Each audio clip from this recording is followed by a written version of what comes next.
perfect, you don't need no filter. Go just make them drop dead, you'll kill. Assalamualaikum warahmatullahi wabarakatuh. Kami dari kelompok 5 yang beranggotakan Saya Rika Putri Marinda absen 5. Saya Faizatul Akhira absen 14. saya Marcella Agnia Mawati absen 19. Saya Raya Harujatika absen 26. Kali ini kami akan mempresentasikan mengenai keberagaman budaya, keberagaman agama, ras, dan juga golongan yang ada di sekitar kami. Ini dia wawancara kami. Selamat sore, maaf kami mengganggu waktunya sebentar. Kami siswa-siswi dari SMP Negeri 1 Bulan mau sedikit mewawancarai Bapak mengenai keberagaman budaya, golongan, ras, dan agama yang ada di universitas ini. Pertanyaannya pertama tentang keberagaman. Apakah di daerah sini terdapat keberagaman? Kalau keberagaman itu di semua tempat pasti ada, Jadi kemudian keberagaman apa saja yang ada di daerah sini? Jadi dalam sebuah keluarga itu pasti berbeda-beda. Berbeda itu yang disebut keberagaman. Ya Mbak Sela mungkin putih, kalau ireng ini perbedaan, itu sudah sebuah keberagaman. Jadi yang ada di sini itu banyak peragaman, terutama yang pertama itu mungkin masalah mata pencaharian atau pekerjaan, meskipun secara umum petani, tapi ada juga yang berdagang, ada juga yang bekerja di sektor swasta, ada juga yang mandiri, usaha sendiri.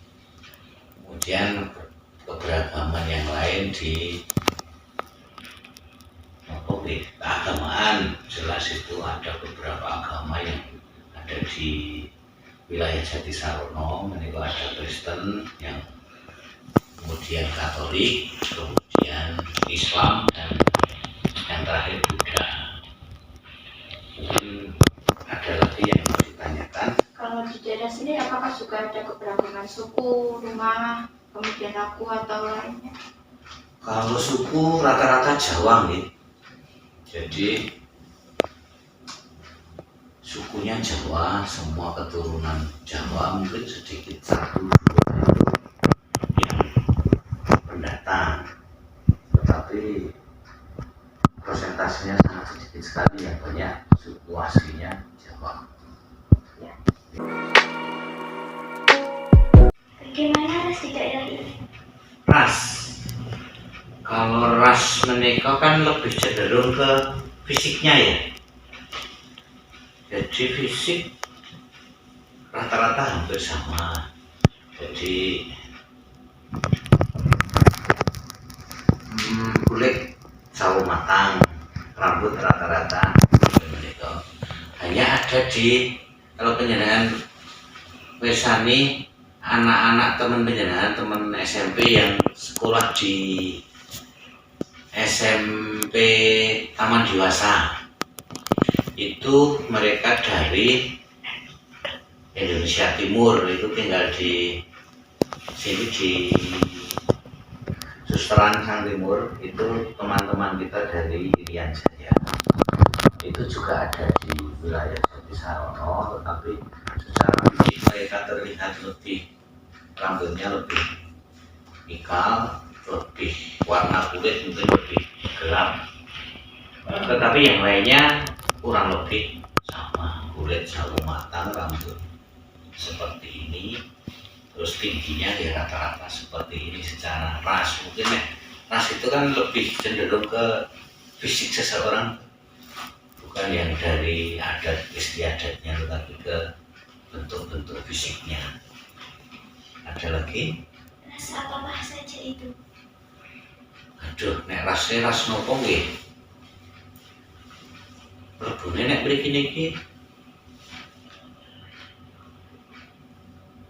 kula kurang paham ya. Mungkin ras Jawa. Jadi sukunya Jawa, rasnya Jawa, tetapi kalau untuk yang dulu asal muasalnya dari mana kurang paham. Kemudian bagaimana cara menyikapi perbedaan ras tersebut? Oke, jadi ras itu tidak, ras itu kan perbedaannya itu cuma di fisiknya, jadi dalam masyarakat, di dalam pemerintahan itu tidak dibeda-bedakan, dianggap sama. Jadi itu sudah bawaan dari lahirnya. Kemudian secara bermasyarakat itu juga tidak perlu dibeda-bedakan. Wis sing rombongane wong ireng, wis sing rombongane wong kuning, tidak perlu. Jadi semua dianggap sama, mempunyai hak dan tanggung jawab yang sama. Masih ada? Oke. Selanjutnya tentang agama. Apakah di daerah sini terdapat keberagaman agama? Untuk agama seperti yang saya sampaikan tadi, ada Islam, Kristen, Protestan, Katolik, dan sedikit atau itu Buddha. Jadi ada satu wilayah yang ada yang menganut Buddha. Kalau yang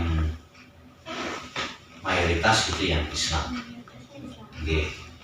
Lalu apakah orang-orang di sini itu saling toleransi dengan penganut agama satu sama lain? Sangat toleransi.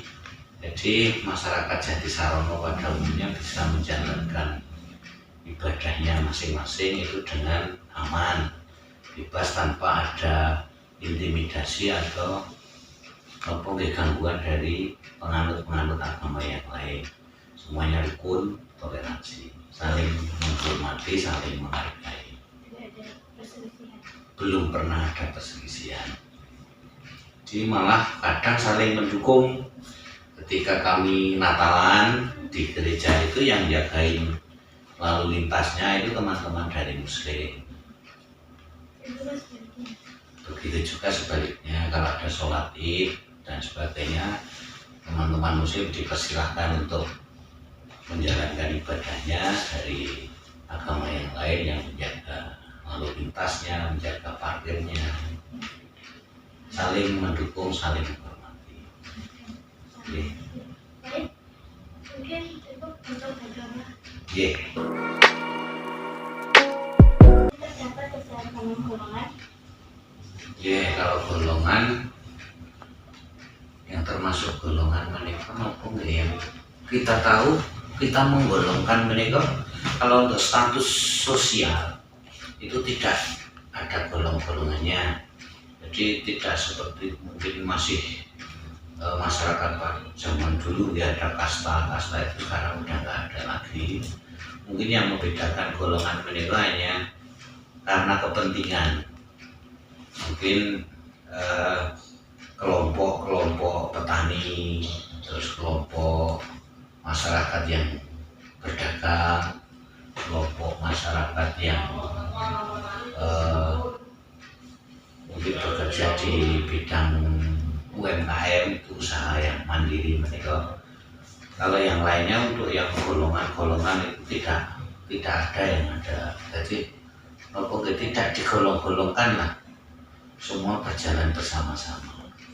Bagaimana cara menyikapi keberagaman golongan tersebut? Kalau menyikapi keberagaman golongan, yang penting saling menghargai. Golongan yang satu mereka tidak ada menjelek-jelekkan ke golongan yang lain. Kemudian juga saling mendukung. Jadi ketika golongan yang satu punya acara atau punya kegiatan, mereka golongan yang lain mendukung. Artinya dari macam-macam golongan mereka nanti saling mendukung untuk menghasilkan hasil yang terbaik. Karena kalau satu golongan itu berjalan sendiri, yang lain itu tidak ada dukungan, itu nanti malah hasilnya kurang baik. Terima kasih atas waktu yang telah Bapak berikan untuk memberi tanggapan serta jawaban dari pertanyaan kami. Oke, terima kasih ya. Jadi saya juga bukan pinter. Nanti kalau ada yang kurang pas diedit.